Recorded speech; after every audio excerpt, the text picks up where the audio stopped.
Las reuniones familiares, la salida de los niños en tiempos prolongados han generado que los niños y adolescentes sean en estos momentos los que están registrando altos casos de COVID-19. En este momento nos encontramos con Dante Cerzo, quien es justamente vocero de salud, para que nos comente, gracias a esas estadísticas, ¿no?, que efectivamente en el último mes el 90% de casos han aumentado en los niños.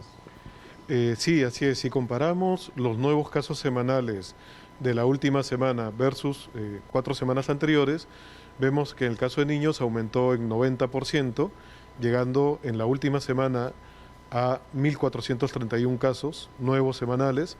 En adolescentes llegamos a 1.212 casos en una semana, lo que significa un aumento respecto a las 4 semanas de 64%.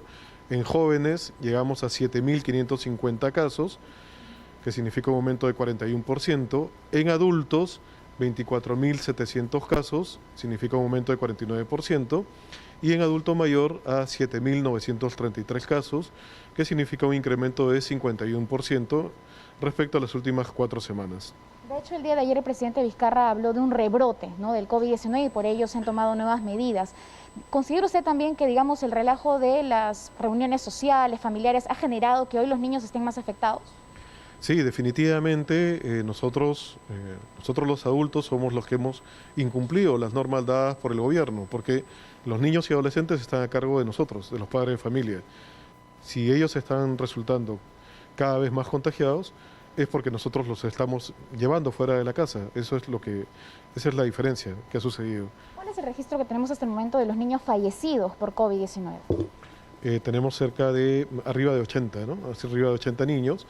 En el caso de niños, la mayoría son asintomáticos y eso es lo que genera una mayor preocupación, porque al ser la mayoría asintomáticos es mucho más difícil poder detectar si están o no infectados, y al no poder ser fácilmente identificables, uno se confía. Entonces, ese exceso de confianza es lo que está generando un mayor incremento de casos en todos los grupos etarios. Karina, Nicolás, ¿alguna consulta en estudios? Sí, por favor. Sí, hay un tema con lo de la carga viral. Exitosa. Que se ha hablado de lo siguiente, es decir, los chicos se contagian, muchos de ellos no hacen la enfermedad, pero su capacidad de contagiar, por así decirlo, es muchísimo más alta que la de un adulto. Es decir, se convierten, ayer hablábamos de que cumple casi el papel de los mosquitos en el dengue o en la malaria, ¿no es cierto? Son un vector, ¿no?, de contagio. Coméntenos sobre justamente los niños como, digamos, vectores de contagios del COVID-19. Usted comentaba de que la mayoría son asintomáticos y por ello pasa desapercibido y llega el contagio a más personas. Sí, así es. Ese es el principal riesgo, que como no muestran síntomas, la mayoría son asintomáticos, entonces uno se confía. Ese es el exceso de confianza que hace que uno salga más, que interactúe, y eso aumenta la cantidad de contagios. Eso es lo que ha sucedido. Hola, ¿ya tengo audio? Sí. Señor Cerzo, buenos días. Usted nos ha dicho que hasta el momento han muerto lamentablemente 80 niños y que esta falta de síntomas hace pues que actúen los padres muy lento, que no se den cuenta. ¿Esto quiere decir que ya llegan graves, que ya llegan en una situación que no los pueden salvar? Exitosa. Bueno, en realidad la mayoría son asintomáticos y los que lamentablemente fallecen en general tienen alguna comorbilidad. De acuerdo. Diabetes, igual, hay de todo tipo de comorbilidad. Algún problema cardíaco, etcétera. Cuando hablan de niños, ¿qué rango de edad revisan, supervisan? Menores a 12 años. O sea, ahí sí la responsabilidad es de los padres, porque yo había notado en las redes sociales que los adolescentes están saliendo sin ningún tipo de vigilancia, nadie los para. O sea, ya los padres son unos irresponsables, pero en la calle los adolescentes 12, 13, 14, 15, hasta los 17 años los ves en grupos, sin ningún problema, y para ellos no hay prohibición. Sí. No, recordemos que sí. Lo que dice la norma es que para el caso de niños, los niños va menos de 12 años y los adolescentes va hasta 17 años. La norma lo que dice es que para hasta los 14 años no pueden salir más allá de 500 metros y siguen en aislamiento domiciliario. Eso es lo que dice la norma, es lo que ha mencionado ayer el gobierno y tenemos que recordar. Está muy bien lo que has señalado, que se está observando cada vez una mayor cantidad de adolescentes en las calles. Observamos que están en bicicleta, que salen a pasear, se quitan la mascarilla, interactúan. También los adolescentes en su mayoría son asintomáticos, entonces también ahí se genera un exceso de confianza.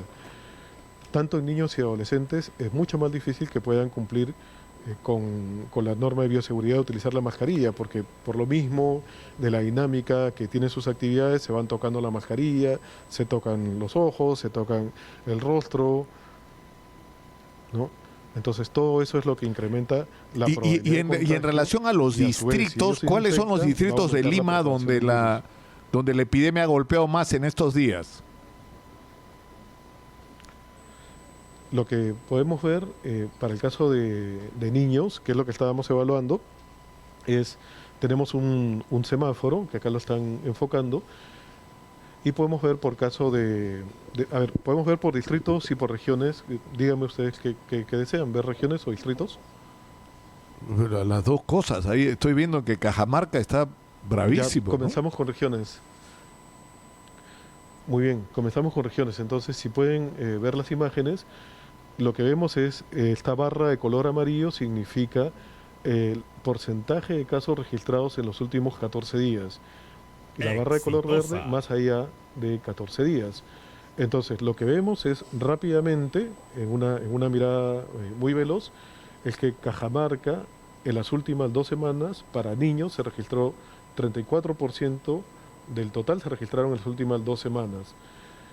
En Tacna, 40.6%.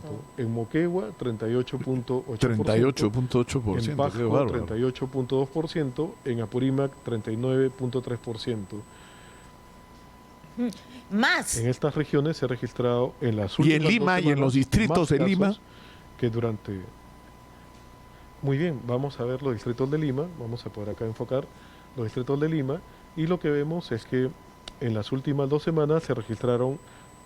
de niños, con respecto a los niños, se registraron en Ventanilla 27% en las últimas 2 semanas, Magdalena del Mar 29.8%, Lince 29%, La Molina 25%, Villa El Salvador 21.7%, Santiago de Surco 20%. Vamos a ver el caso de Santiago de Surco. Vamos a hacer clic a Santiago de Surco y lo que tenemos es que en Surco se registran 174 niños contagiados con COVID y solamente en las últimas 2 semanas se registraron 35 casos, que representa el 20% de esos 174 casos. De ese total. Estos porcentajes nos sirven para ver rápidamente dónde están aumentando los casos en las últimas 2 semanas. Porque recordemos que hay casos que vienen de abril, de mayo, ellos ya superaron, ¿no?, el virus, ya superaron la etapa de la enfermedad. Claro que sí.